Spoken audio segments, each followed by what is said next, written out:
Hello po sa inyong lahat. Good morning po. Ngayon po ay 23 po ng Hunyo 2025 at ang oras po ngayon dito sa Los Angeles, California ay alas 6:21 ng umaga. Araw po ngayon ng Lunes at nais ko po mag-vlog mga kababayan, mga minamahal, patungkol dito sa sinasabi ni Sara Duterte na yung tatay niya ay wais, hindi na nag-asawa muli. Yun po, Yun ang sinasabi niya ay girlfriend na lang daw. Okay, ang title ko po ngayon ay Sara Duterte said or claim her father is wise not to marry others. Ayan po. Aywan ko lang kung totoo yan o anong ibig sabihin yan. Pero talakayin po natin, nakasulat po kasi sa Biblia, all the ways of a man is right in his own eyes, but the Lord weighs the spirit. Yan po nakasulat. All the ways of a man is wise or is right in his own eyes, but the Lord weighs the spirit. Mayroon pang isa, all the ways of a man is right in his own eyes, but the way thereof is the way of death. Yan po nakasulat. The way thereof is the way of death. Ayan po, ay hindi ko na isinulat dyan kasi nga kabisado ko po yan eh. Ngayon ay ang balita ngayon, mga kababayan, mga minamahal, ang balita po ngayon, pero hindi ko pa tatalakayin, hihintayin ko pa siguro ng one week para lilinaw. Ang balita ngayon ay nag-aaway-away na yung pamilya. Opo, yan po ang balita ngayon, nag-aaway-away na kasi marami pala sila. At yung huli, si Jasmine Oquindo Egan, yung pala ang humahawak ng malaking pera dyan. Yun ang balita ngayon na pumunta sa dahig ata din yan dahil nagbabayad ng kung ano-ano, ng abogado o mga vloggers o mga supporters. Yan pala ang humahawak ng malaking pera. Opo. Ay, balita lang po yan. Wala pang masyarong detalye dyan, kaya hindi muna natin tatalakayin, Basta, ang tatalakayin ko po dito, mali yung pagkasabi ni Sara Duterte na wais yung tatay niya o intelligent yung tatay niya, hindi nag-asawa ng marami. Ayan po, Pero kahit ano pa yan, ay basta nagsama po yan, ganon din po yan. Opo. Mayroon tayong mababasa po sa Biblia na actually ito, kasabihan ng matatanda ito eh. Hindi ko makalimutan ito eh. Yung mga bagay na ganyan, yung pumapatol ka sa hindi mo asawa o pangangalon niya, ay naglalaro ng apoy. Yan po, nasa Biblia pala yan. Opo. Ang nakasulat po sa Biblia ay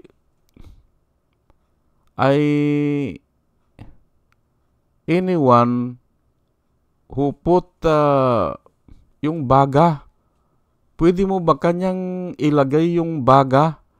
Yung burning charcoal po yan, yung baga. Ilagay mo sa puson mo at hindi ka masusunog. Yan po nakasulat sa Biblia eh. Put the burning charcoal in your bosom and not be burned. Yan po ang katanungan ng Biblia.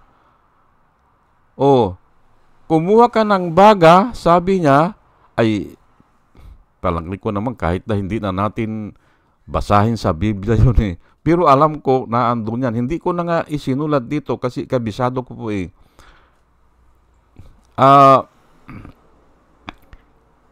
if you put burning charcoal in your bosom, sa pusod ata yan kung ano o sa sinapupunan o sa tiyan, ay ilagay mo nga doon kung hindi ka masaktan o hindi ka masunog. O yun po ang sinasabi ng Biblia. Pero ang matatanda sa atin ay alam yan na yung pangangalo niya ay naglalaro ng apoy. Ayan po, ay hindi ka ba masusunog dyan? O, ay ang katanungan po ay yun nga O, hindi ka ba masusunog? Yun ang katanungan po ng Biblia. O hindi ka ba masasaktan kung ilagay mo yung baga sa iyong sinapupunan, hindi ba? O, ay kayo na po ang sumagot dyan. Kung tama yung wais.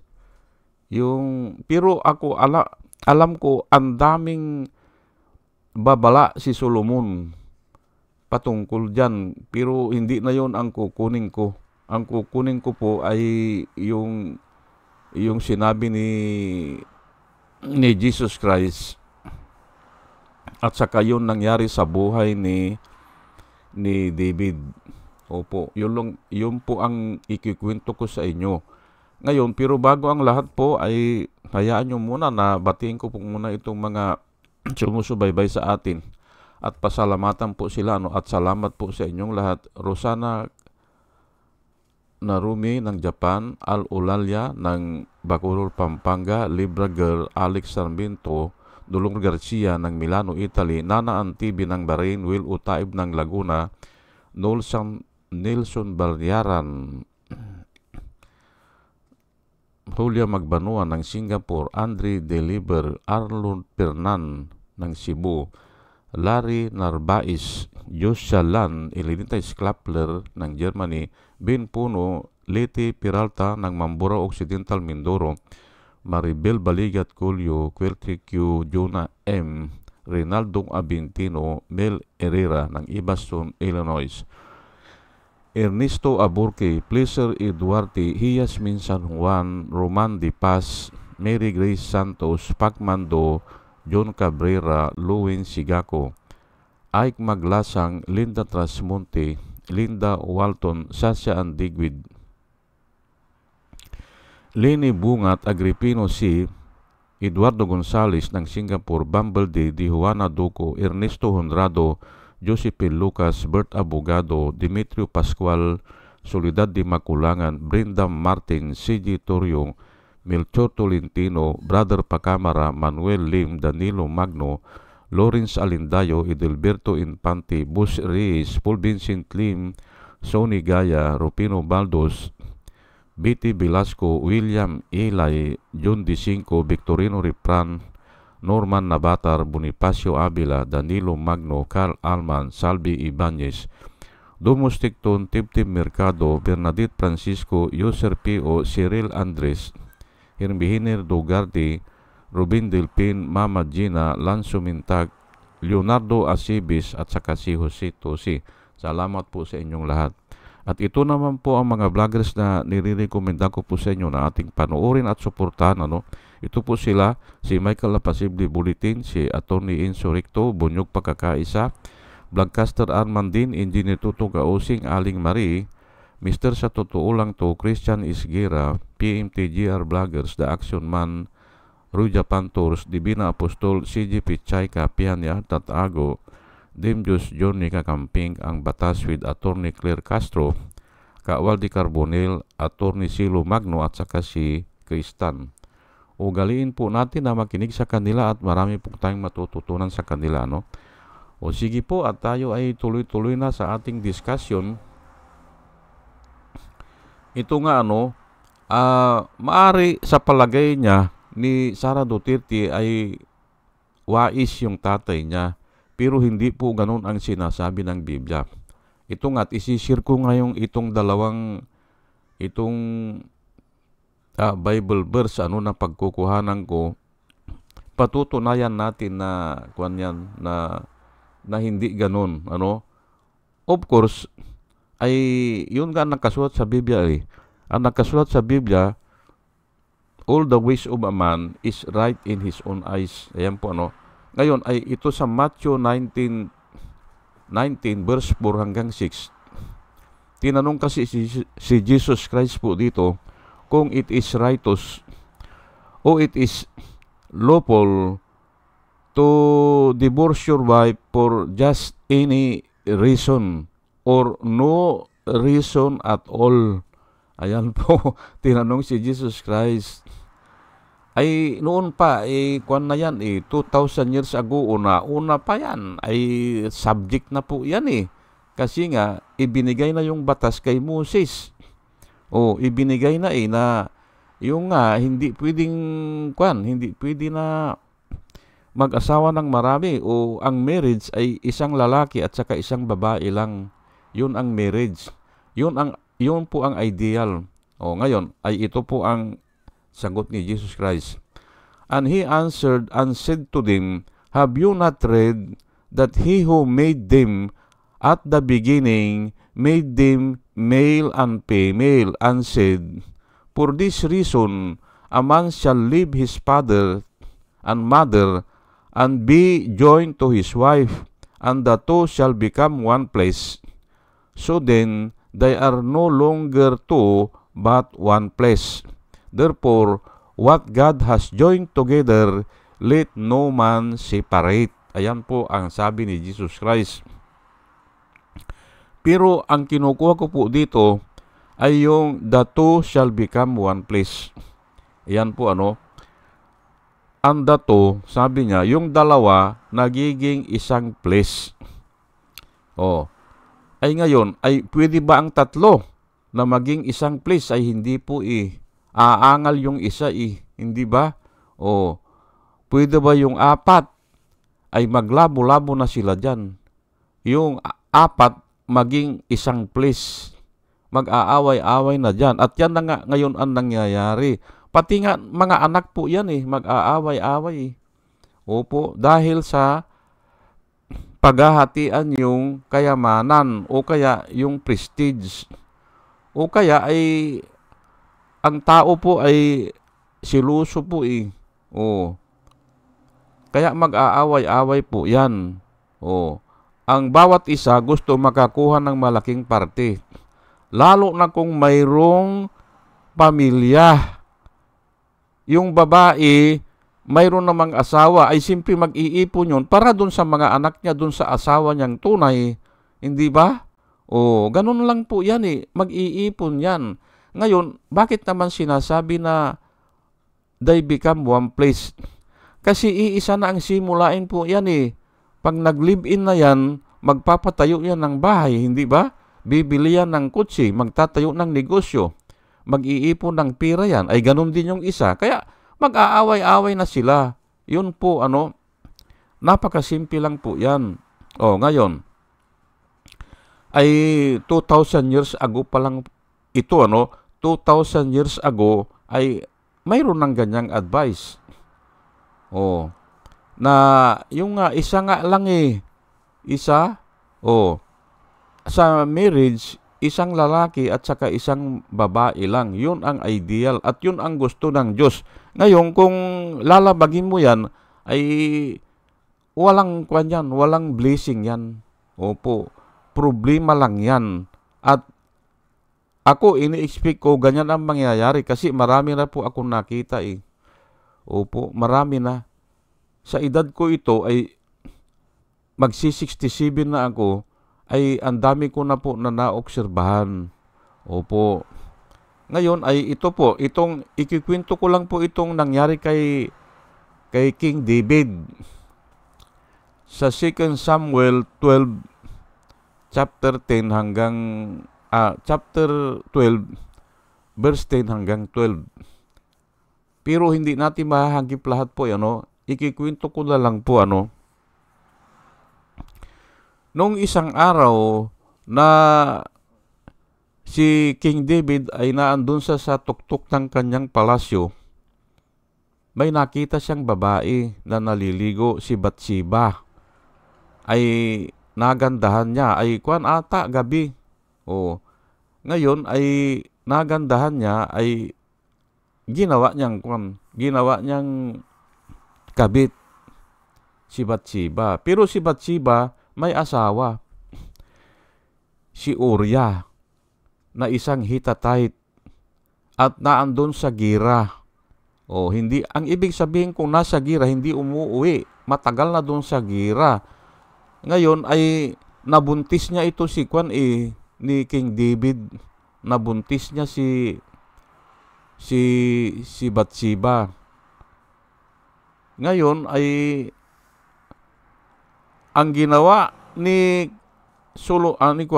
David ay ako na kanyang bahala. Tinawag niya si Uriah para magsiping ng isang gabi. Ay hindi naman nagsiping kasi si Uriah hindi niya maatim na yung mga kasamahan niya sa gira na andon pero siya umuwi. Hindi niya maatim yun. Kaya natulog lang siya sa parang simbahan, ganyan. Sa sinagoga siguro. Ngayon, ni-report ni Bathsheba yan kay King David ay hindi natulog kanya. Hindi bali. Sa mamaya kanya lalasingin ko. O nilasing niya ay hindi pa rin natulog dun sa bahay. Hindi umuwi sa bahay. Ngayon ay ang ginawa ni David, binigyan niya ng order yung general niya na okay, dalhin na sa pinakamainit na labanan niyan si Uriah at hayaan nang mamatay. At ganun nga ang nangyari. Hinayaan na mamatay. Ngayon ay nagkaanak si Bathsheba kay David, yung unang anak, pero namatay din yun. Namatay, At ito nga, basahin ko na lang po, Now therefore, the sword shall never depart from your house. Sabi po ni Propeta Samuel kay David. Kasi alam po ni Propeta Samuel nagkwento kasi si Propeta Samuel, ang sabi niya, ay mayroong isang kapistahan ng bayan, pero walang maipakain. Ang kinatay nung hari, yung kamilyo nung kapitbahay na natutulog na dun sa loob ng bahay. Yung camel. Ay hindi ko mapapatawad yan, sabi ni King David. Bakit pinatay yung kaisa-isang kamilyo para lang ihanda? Ay ganun nga ang kwento pista ng bayan, pinatay yung kaisa-isang kamilyo nung isang tao para ihanda. Ay mahirap. Kasi nga natutulog na nga sa bahay yung kamilyo kaisa-isang property. Ay ngayon, ang sabi ni King David, hindi ko mapapatawad yan, sabi niya. Kahit na kwento lang yun, ay nadala din siya ngayon. Now therefore, ang sabi ni ikaw yun, sabi ni pinapatay mo si Uriah yung asawa ni Bathsheba, pinapatay mo sa gira. Ayun, nagsisi ngayon ito si King David. Now therefore, the sword shall never depart from your house. Sabi ni Propeta Samuel. Pagbabayaran mo yun. Because you have despised me and have taken the wife of Uriah the Hittite to be your wife. Ayun, sinabi niya, kinuha mo kanya si Bathsheba pinag-asawa mo naasawa ni Uriah yan at pinapatay mo si Uriah. Ayan po, kinuha niya, diniretso niya, Thus say the Lord, behold, I will raise up adversity against you from your own house, and I will take your wives before your eyes and give them to your neighbors, and shall lie with your wives in the sight of the sun. For you did it secretly, but I will do these things before all Israel, before the sun. Yan po ang sinabi ni Propeta Samuel kay King David. Pero ang hindi lang nahagip dito pero ang totoo diyan, nawasak yung kaharian ni King David. Pero nangako po ang Panginoon, hindi ko wawasakin yan hanggang buhay ka pa. Opo. Pero siguro nung panahon na kasi anak nga si Solomon kay Bathsheba Nung anak na ni Solomon, wasak na. Nawasak na ang kaharian. Pero nga ay nung bandang huli ay hindi na nga maganda ang nangyayari sa Israel Opo, hindi na maganda. Hinawakan lang ata ni King David ng 70 years. Tapos ito naman yung anak niya si Solomon 70 years. After that, wala na. Naghati-hati na. Ayan po yung kaharian nila, nawasak po yan. At wala na silang pwersa. Yan po ang maikwento ko lang po sa inyo. Dahil lang doon sa pinapatay niya yung asawa ni Bathsheba. Opo, na ginawa niyang babae o binabae niya. Lahat po ng kasalanan dito sa mundo ay pagbabayaran. Opo, yan po ang ma-share ko sa inyo. Aywan lang natin kung ano ang degree, kung papaano itong nangyayari sa buhay nila, wala tayong pakialam dyan. O hindi natin alam dyan, Pero nga, kung titignan mo yung mga istorya ng buhay o titignan mo yung mga pangyayari ngayon, ay ganun na nga ang mangyari dyan. Mag-aaway-away yan o magkakawatak-watak yan o mamumblema sila sa bandang huli. Kasi kasama po yan Kasama po yan sa whatever you sow, you will reap. Ayan po O sige po, hanggang dito na lang po at sana po may natutunan tayo at dalayan ko po sa Panginoon sa ating pagkikinig ay magkaroon tayo ng wisdom na nanggagaling sa Kanya. At muli mga kababayan, mga minamahal, isang magandang umaga po sa inyong lahat at salamat po sa inyong pakikinig. Salamat po ng marami. Salamat po.